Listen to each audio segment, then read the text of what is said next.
નમસ્કાર. આજે આપણે દેવી ભાગવતના ત્રીજા સ્કંદના ત્રીજા અધ્યાય પર વિચારણા કરવી છે.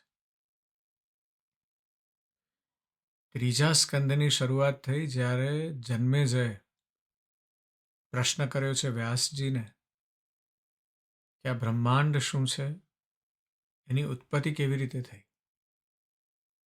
વ્યાસજીએ એ પ્રશ્ન નારદજીને કર્યો છે અને નારદજીએ એ જ પ્રશ્ન બ્રહ્માજીને કર્યો છે.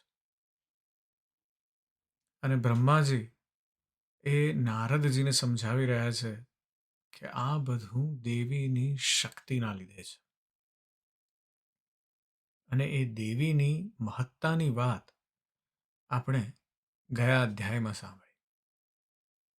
જ્યારે બ્રહ્મા, વિષ્ણુ અને મહેશ ભેગા થયા છે, જ્યારે એ બ્રહ્માજીને મધુકૈટભ પહોંચી ગયા છે અને કહે છે કે હવે યુદ્ધ કરો અમારી જોડે. બ્રહ્માજી એ તરફ વિચારી રહ્યા છે કે હું કોણ છું.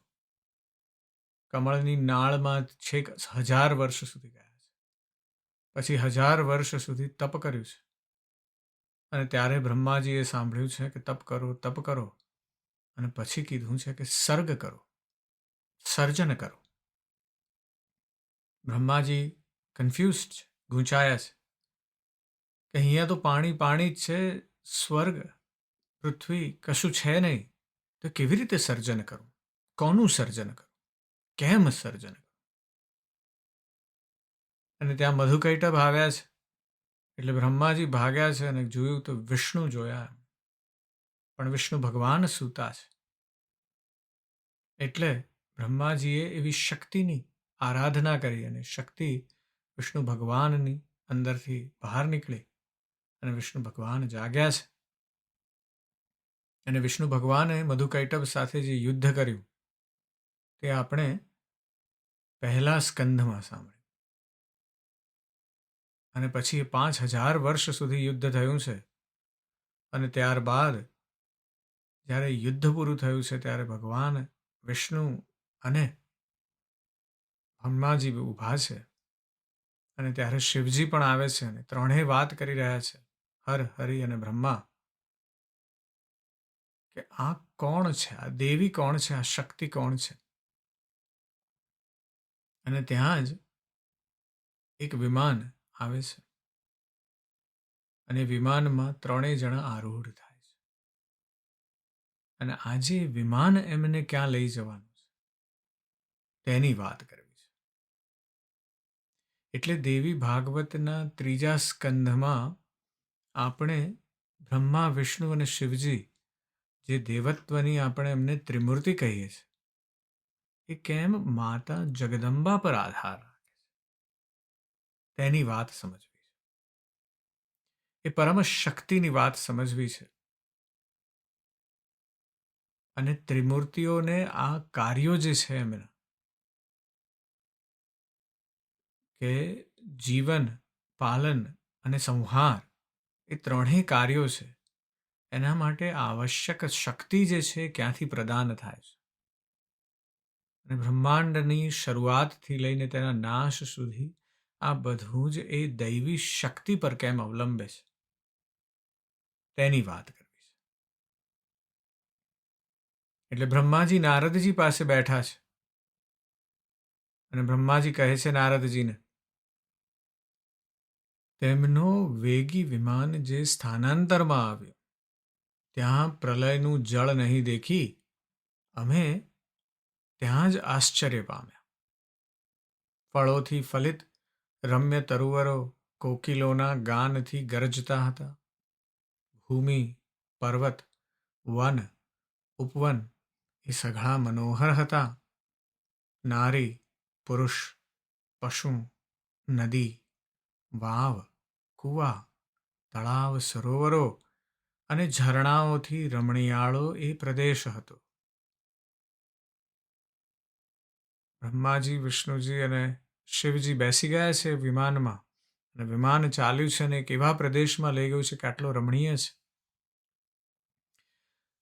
ચારે દિશાઓમાં એવા વિશાળ, રમણીય, દિવ્ય પરીખાઓવાળી યજ્ઞશાળા અને પ્રસાદોવાળું તે નગર દેખતા જ અમને જ્ઞાન થયું કે આ અદ્ભુત સ્વર્ગ છે ને કોઈએ તે રચ્યું છે. ત્યાં અમે દેવરાજને મૃગ્યા કરવા જાતા વનમાં દીઠા ને અમારા સાથે જ બિરાજમાન થયેલા વિમાનારૂઢ અંબિકા દેવી અમે દીઠા. પછી પવનથી ગતિ પાળતું આ વિમાન બીજા સ્થળમાં અમને ક્ષણમાં જ લઈ ગયું. તે સ્થળ મનોહર હતું. ત્યાં અમે સુંદર નંદનવન દીઠું તથા પારિજાતક વૃક્ષની છાયામાં એક સુરભી બેઠી દીધી. તે ગાયની સમીપમાં 4 દાંતવાળા ગજરાજને અમે જોયો. ત્યાં મેનકા આદિ અપ્સરાઓનો સમૂહ અમે જોયો. તે અપ્સરાઓ વિવિધ ભાવોવાળા ગાન કરતી નૃત્ય કરતી હતી. ત્યાં અમે સેંકડો ગાંધર્વો અને વિદ્યાધરો દીઠા. મંદાર વાટિકામાં ચોકમાં ગાયન ગાતા ને રમણ કરતા એને ઇન્દ્ર અને ઇન્દ્રાણીને અમે જોયા. આ પ્રકારે સ્વર્ગીય પ્રદેશ જોઈ અમે તો વિસ્મય પામી ગયા. વરુણ, કુબેર, યમ, અગ્નિ, સૂર્ય ઇત્યાદિને દેખી અમને મહા આશ્ચર્ય થયું. પછી તે પૂરમાંથી દેવરાજ બહાર નીકળ્યા. તેઓ બ્રહ્મલોકમાં અમે આવ્યા ત્યાં બ્રહ્માજીને મને દેખી નારાયણ બહુ આશ્ચર્ય પામ્યા. ત્યાં બ્રહ્મસભામાં સઘળા વેદો અંગો સહિત ઉપસ્થિત હતા. સ્વરૂપધારી તે વેદો હતા. આ સિવાય ત્યાં સાગરો, સરિતાઓ, પન્નગો ને ઉરંગો હતા. પછી કેશવને શિવે મને પૂછ્યું કે આ સનાતન બ્રહ્મા કોણ છે?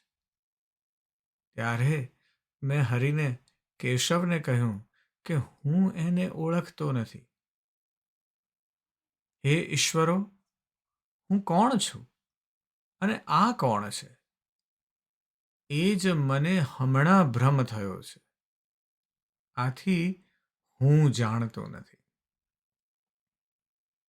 મારા આમ કહેવામાં જ આ વિમાન વિશેષ ગતિ કરી આગળ ચાલ્યું.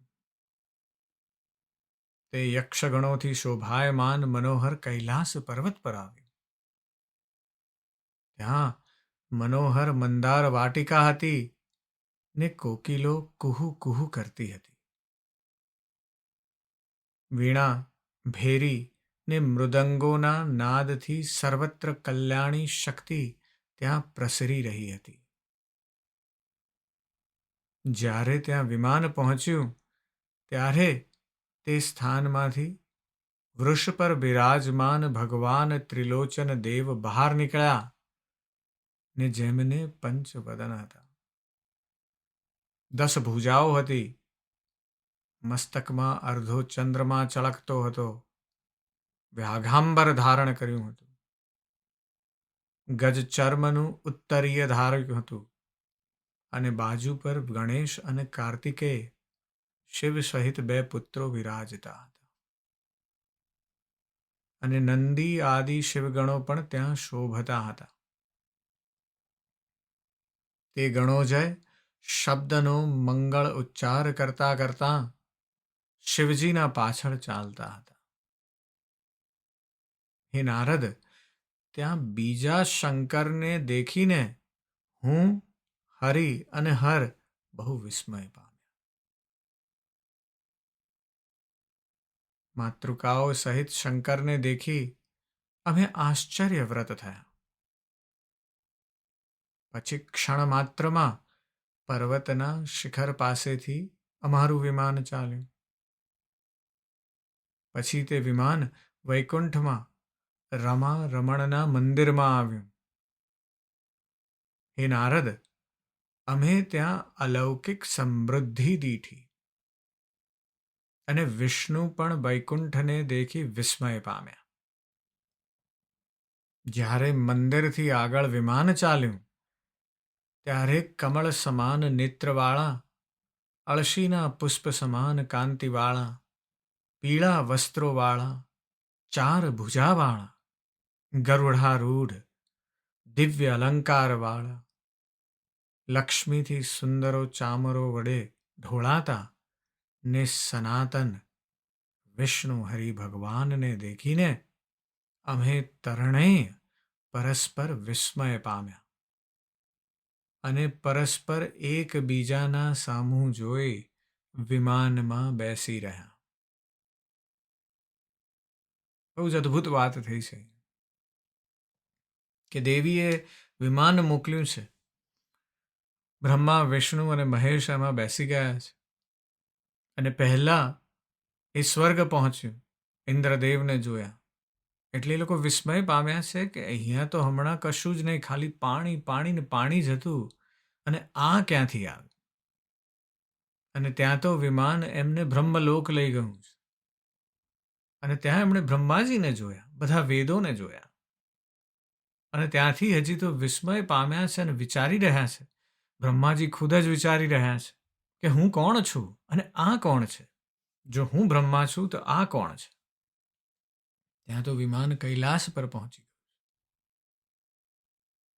અને કૈલાસ પર પહોંચ્યું ત્યાં તો શિવજી, ગણેશજી અને કાર્તિકેયને લઈને નીકળ્યા છે નંદી પર બેસીને. એટલે પાછું શિવજીને પણ આશ્ચર્ય થયું કે જો હું શિવ છું તો આ કોણ છે. અને એવું જ વિષ્ણુ ભગવાનને થયું જ્યારે વિષ્ણુ લોકમાં પહોંચ્યા છે. એકબીજાની સામું જોઈ રહ્યા છે, પરસ્પર આશ્ચર્ય પામ્યા છે, વિસ્મય પામ્યા છે. આ તો મહાદેવો છે અને એ પણ સમજી નથી શકતા કે આ શું છે.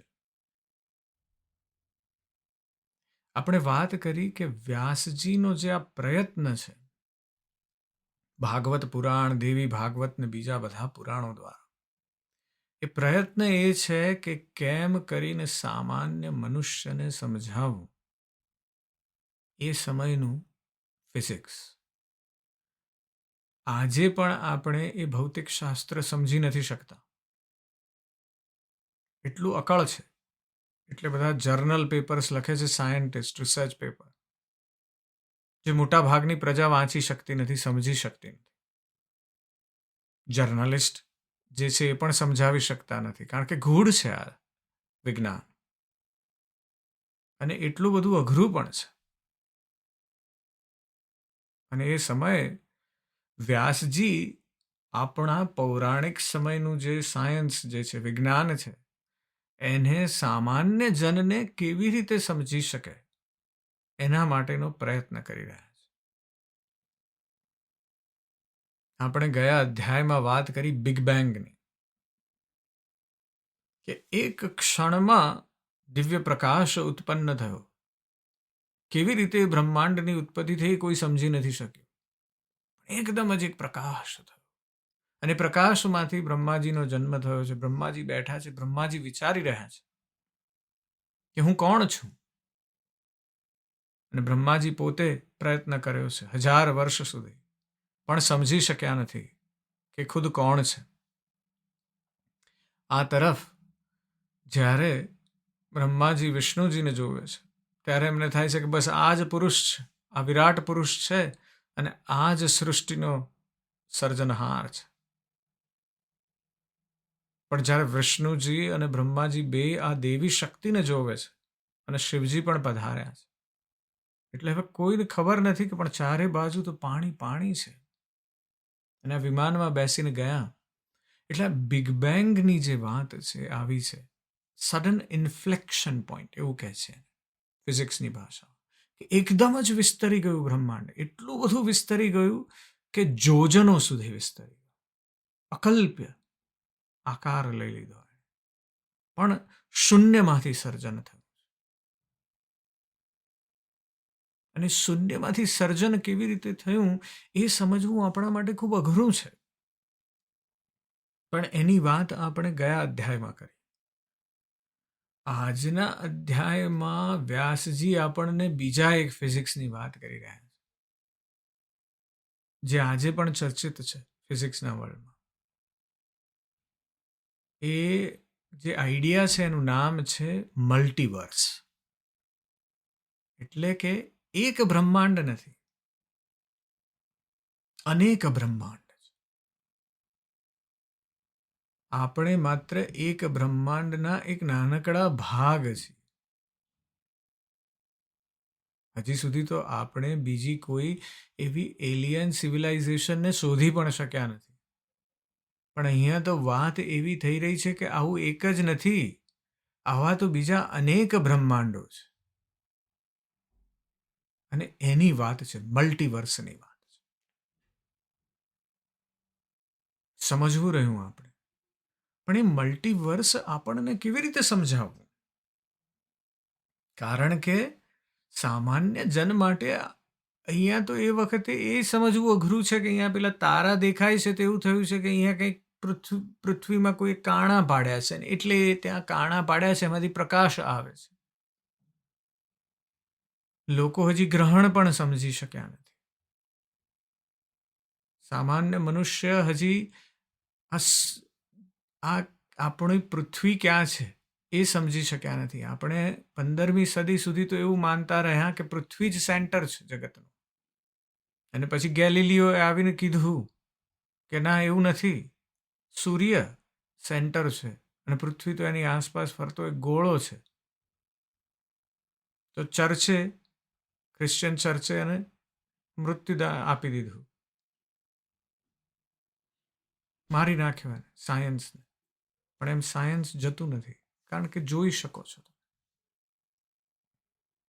અને એટલે આપણા પૌરાણિક વિજ્ઞાનીઓ છે એમને ખ્યાલ આવી ગયો છે કે આ એક જ જગ્યા નથી, આવી તો અનેક જગ્યાઓ હોઈ શકે. આપણે તો માત્ર એક આટલા મોટા યુનિવર્સમાં એક નાનકડી મિલ્કી વેમાં, જેમાં અરબો મિલ્કી વેઝ છે, આવી ગેલેક્સીઓ, એવી અરબો મિલ્કી વેઝમાંની એક નાનકડી મિલ્કી વેમાં આપણે રહીએ છીએ. ને એમાંય પાછું એક નાનકડું એક ખૂણામાં રહેતા એક તારાની આસપાસ આપણો ગ્રહ પૃથ્વી એ ગોળ ગોળ ફરે છે. અને નાનકડા ગ્રહની અંદર એક આવડું નાનકડું પ્રાણી છે, મનુષ્ય. અને આટલી વાત છે ને એમાં આપણે મોટાઈની વાતો કરીએ. પણ એની સામેની જે વાત છે કે ખરેખર મોટાઈ શું છે, ખરેખર મહત્તા શેની છે, તો વ્યાસજી સમજાવે છે કે આવું જે વિશ્વ છે એવું બીજું પણ વિશ્વ છે, ને એવા અનેક બીજા વિશ્વ છે. એ મલ્ટીવર્સની વાત છે કે ચારે તરફ જુદા જુદા પ્રકારના બ્રહ્માંડો છે. એટલે આ વિમાન એવા પ્રકારનું છે. આપણે હજી વિમાન આપણા જે છે એ બહુ તો 2000, 3000, 5000, 10,000 કિલોમીટર ફાસ્ટ ચાલી શકે એવા વિમાનો છે. આપણે હજી માત્ર ચંદ્રમા સુધી માંડ જઈ શકીએ છીએ. બીજા ગ્રહો સુધી તો આપણે હજી પહોંચ્યા પણ નથી. આપણે માત્ર હજી તો માર્સ સુધી અને બીજા ગ્રહો સુધી માત્ર મશીનો મોકલ્યા છે. અને અહીંયા તો વાત થઈ રહી છે કે આ વિમાન એવું છે કે જે માત્ર અહીંયાથી સૂર્યમંડળ નહીં પણ બીજા યુનિવર્સમાં લઈ જાય છે, એવી વાત છે. આપણે અત્યાર સુધીમાં માત્ર 2 જ એવા પ્રોજેક્ટાઇલ મોકલ્યા છે, એક વોયેજર 1 અને એક વોયેજર 2, જે 70ના દાયકામાં 1970ના દાયકામાં પૃથ્વી પરથી વિદાય થયા. અને એનું કામ હતું કે જુદા જુદા ગ્રહોની મુલાકાત લે અને જોયા કરે, કે એના ફોટા પાડે, અને એનાથી આપણી વધારે માહિતી મળે આપણને કે આ ગ્રહો કેવા છે. અને વોયેજર 1 અને વોયેજર 2 હવે સૂર્યમંડળ છોડે અને એની બહાર પહોંચ્યા છે. હજી આપણને એટલે પહોંચતાય 50 વર્ષથી વધારે થયું છે.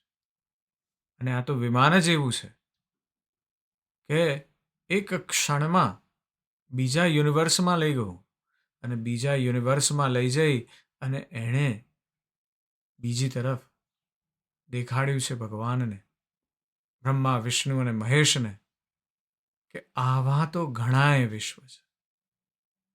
અને એટલા માટે બ્રહ્માજી, વિષ્ણુજી અને મહેશજી એ વિસ્મય પામ્યા છે, એકબીજાની સામું જોઈ રહ્યા છે. અને પછી ત્યાં તો એ કહે છે બ્રહ્માજી કે હજી તો અમે આ રીતે જોઈ રહ્યા છે, તેવામાં તો ક્ષણ માત્રમાં વાયુ વેગથી અમારું વિમાન ચાલતું થયું. તે વિમાન પછી મધુર તરંગવાળા સુધા સાગરમાં પ્રાપ્ત થયું.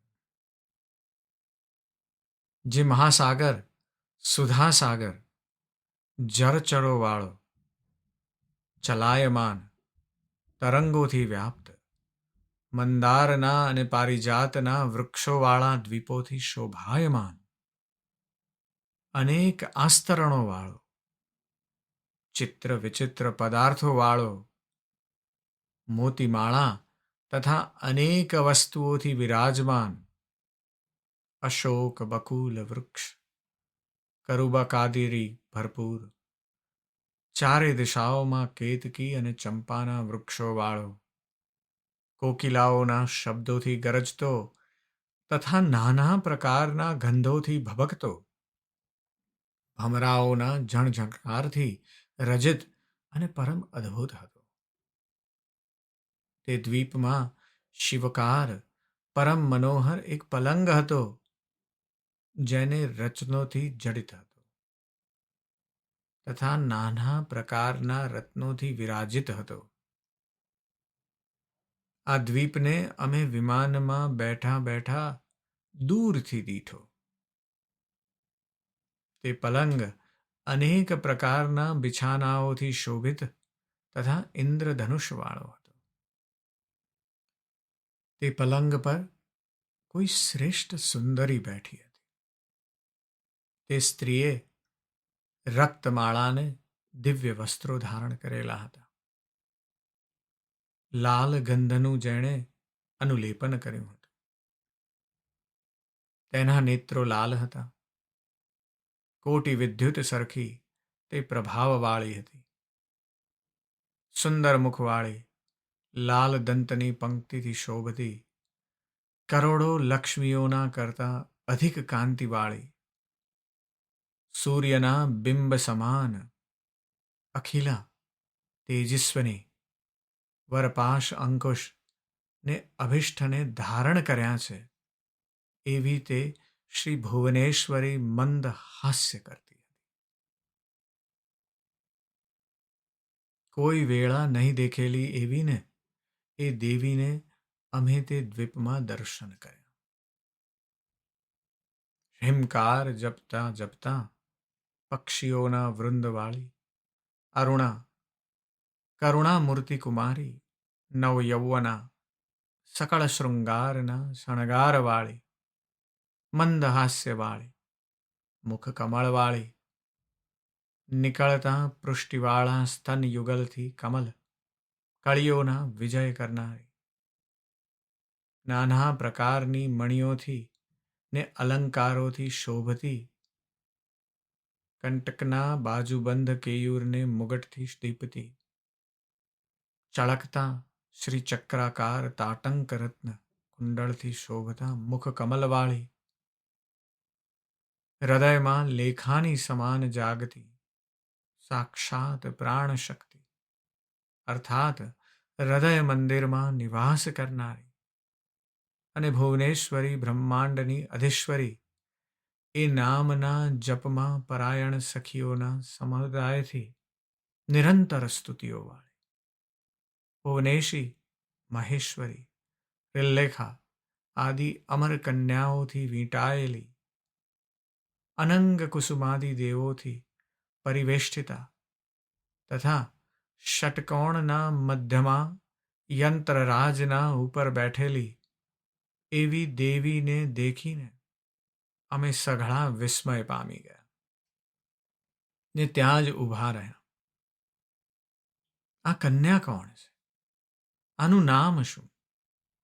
અહીં કેમ બેઠી છે? કેવી રીતે આપણે તેને જાણી શકીએ?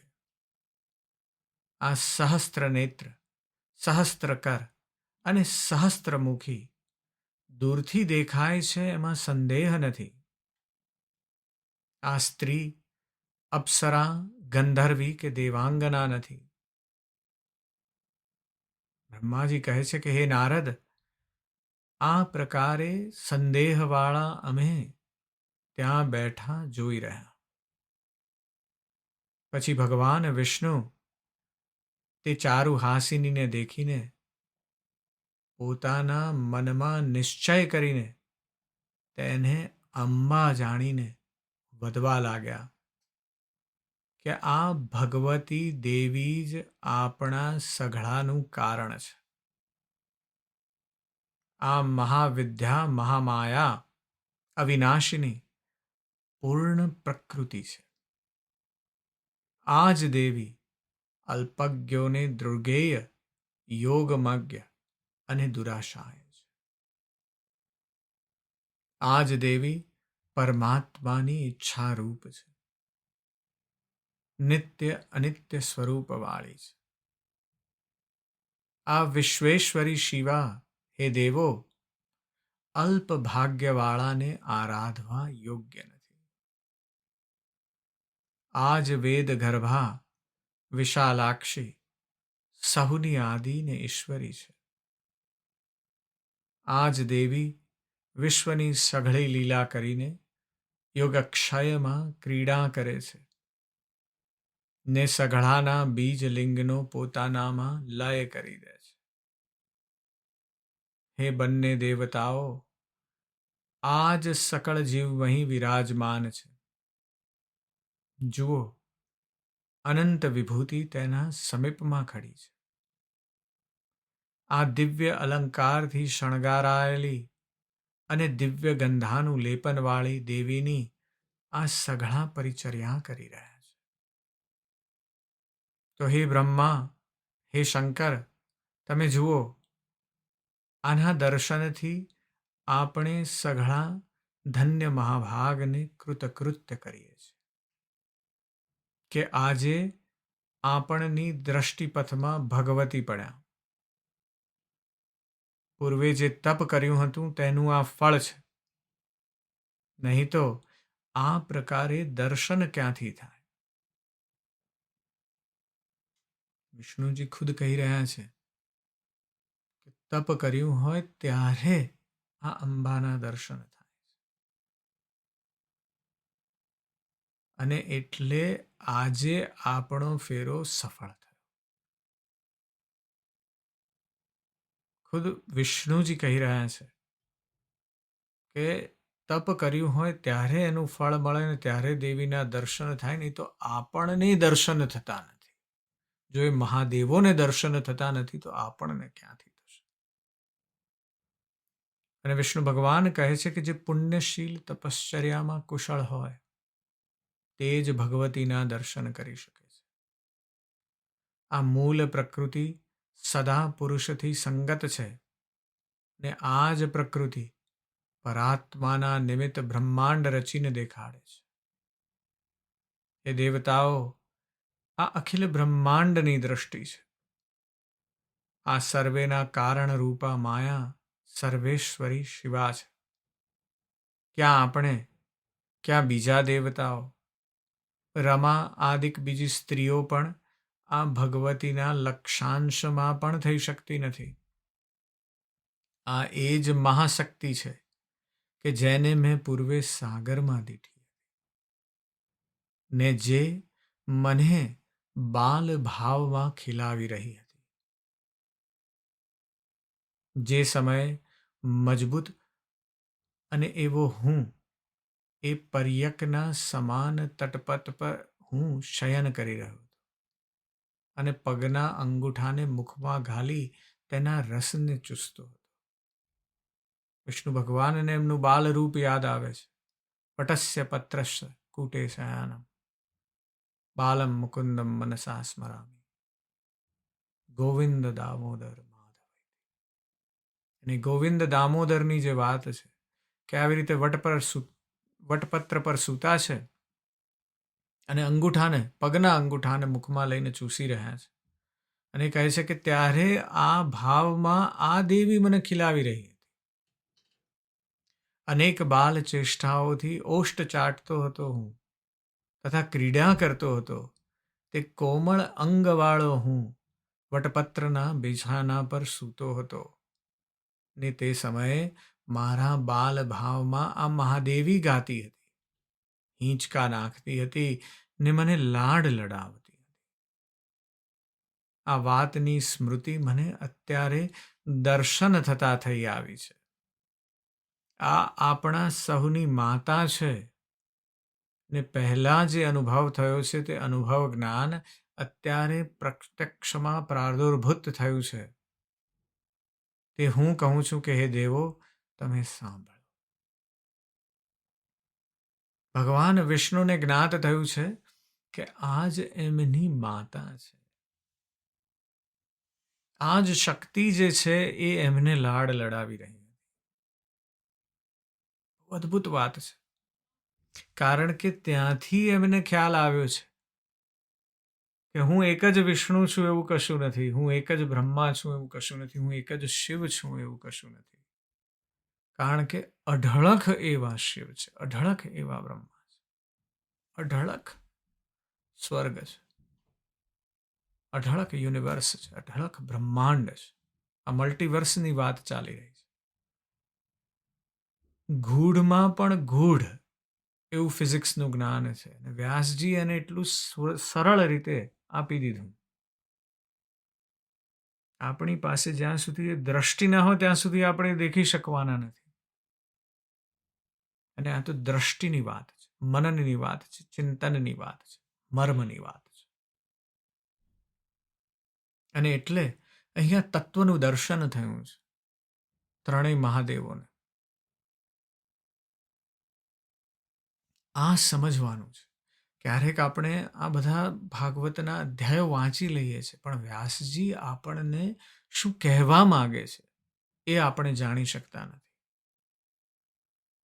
કારણ કે આપણે વાંચી લઈએ છીએ, આપણે ચિંતન નથી કરતા, આપણે મર્મ જોવાનો પ્રયત્ન નથી કરતા. પ્રયત્ન એ આદરવાનું છે. અને વ્યાસજી કેવું સુંદર સમજાવે છે કે આપણી માન્યતાઓ એવી છે કે બ્રહ્માજી સૃષ્ટિનું સર્જન કરે છે, વિષ્ણુજી તેનું પાલન કરે છે અને શિવજી એનો નાશ કરે છે. પરંતુ આ ત્રણેય પ્રવૃત્તિઓ એ જે દૈવી શક્તિ છે એના વિના શક્ય જ નથી. એટલે આ જે દૈવી શક્તિ છે એ જ ત્રિગુણાત્મક છે, એ જ સૃષ્ટિનું સર્જન કરે છે, એ જ સૃષ્ટિનું પાલન કરે છે ને એ જ સૃષ્ટિનો નાશ કરે છે. એ જ રજસ છે, એ જ તમસ છે ને એ જ સાત્વિક છે. એ જ ત્રણ તત્વો છે. એટલે આપણે એ વિચારવાનું છે કે આ જે બ્રહ્માંડમાં જેમ આ ત્રિગુણ શક્તિઓ પ્રભાવિત છે એ દૈવી શક્તિ તરફ આપણે આગળ વધવાનું છે. આપણને આ મનુષ્ય જન્મ મળ્યો છે એનું કારણ એ છે કે આપણે એ તરફ આગળ વધીએ, એ આધ્યાત્મની કેડીને આપણે આગળ અને આગળ જતા જઈએ. અને બીજી વાત એ યાદ રાખવાની છે કે જો બ્રહ્માજીને, શિવજીને ને વિષ્ણુને આ શક્તિ પર આધાર રાખવો પડે તો આપણે આપણા હુંપણાની ક્યાં વાત કરવી. એ શક્તિ પર આપણે પણ એટલા જ આધારિત છીએ. ક્યાં કાળ ઉઠીને આંખો બંધ થઈ જાય છે ખબર પડતી નથી. અને એટલા માટે જીવનમાં એ આધ્યાત્મ શક્તિને કેળવવાની છે, એ દૈવી શક્તિ તરફ આપણે આગળ વધવાનું છે. અને આપણે એના તરફ આગળ વધીશું એટલે આંતરિક શાંતિ પણ આવશે. એને ઓળખતા જઈશું એટલે જ આપણી અંદર એક જીવંત પ્રક્રિયા ચાલુ થશે. એ શાશ્વત શક્તિ તરફ આપનું જીવન આગળ વધતું રહે એવી પ્રેરણાનું આ સ્ત્રોત્ર છે આ અધ્યાય. જરૂરથી ચિંતન કરજો, જરૂરથી મનન કરજો. આજની મર્મની વાત બસ આજે આટલું. હું તમારી અંદર બેઠેલા તે પરમ તત્વને પ્રણામ કરું છું. નમસ્કાર.